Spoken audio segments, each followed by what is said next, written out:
It happens more than 300 times each day in Montgomery County. Firefighters answering calls for all types of emergencies.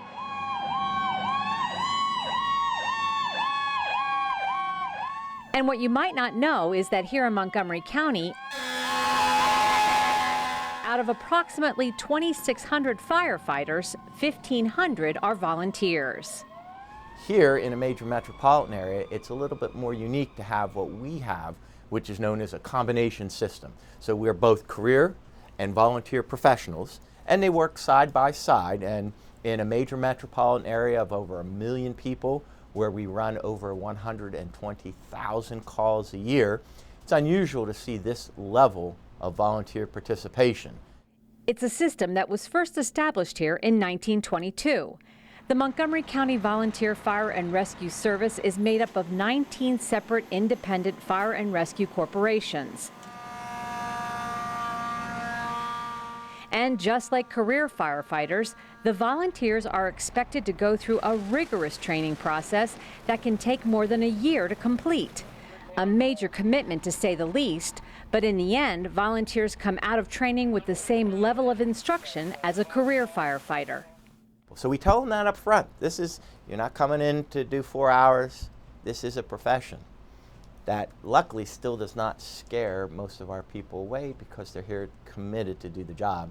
A lot of people think of volunteers and it's somebody who brings cookies, and does nice things. The volunteers in the fire department do exactly what the professionals in the fire department do, and we rely on them to provide this aspect of public safety. And you certainly don't want to be out there on the streets when people are having their worst day and you saying, I didn't pay attention, or I never was taught that. That won't happen in Montgomery County.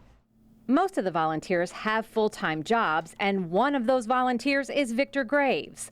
A lawyer by day, he spends 16 hours per week volunteering at Station 3 in Rockville, one of the county's busiest firehouses, averaging more than 14,000 calls per year.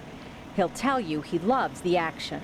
It's a very busy station, and the volunteers here engage in every activity in the station. We have folks who are in ambulances, people who are operators of the larger apparatus, EMTs, paramedics, rescue technicians, everyone here. Every position here is staffed by volunteers or capable of being staffed by volunteers. We saw firsthand the pace of work at Station 3. The radio chattered nonstop. Ambulance 708 respond on 7 Bravo, Fox area 814. And Victor had to leave our interview to answer a call for a person in distress.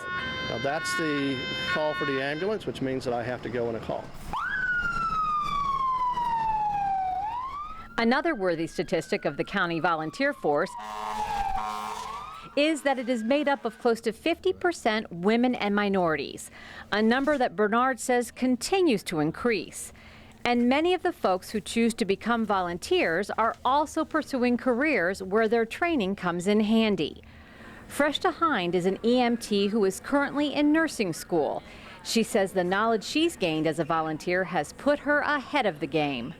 In fact, I had a test today. We had to assess a patient in under a few minutes, so there was time constraint, and I was able to just knock it out. And I didn't tell them that I'm an EMT yet, so I just wanted to see what their reaction were, and I did really well. And I definitely have to thank the experience I got here.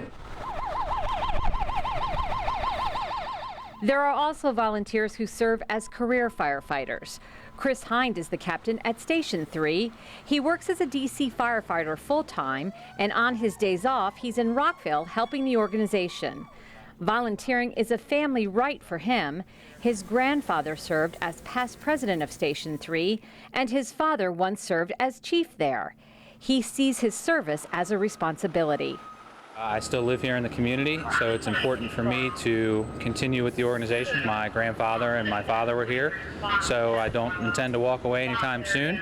Probably, be here for the rest of my life with Rockville. And with Freshta Hind. The two met while spending long hours volunteering together at Station 3.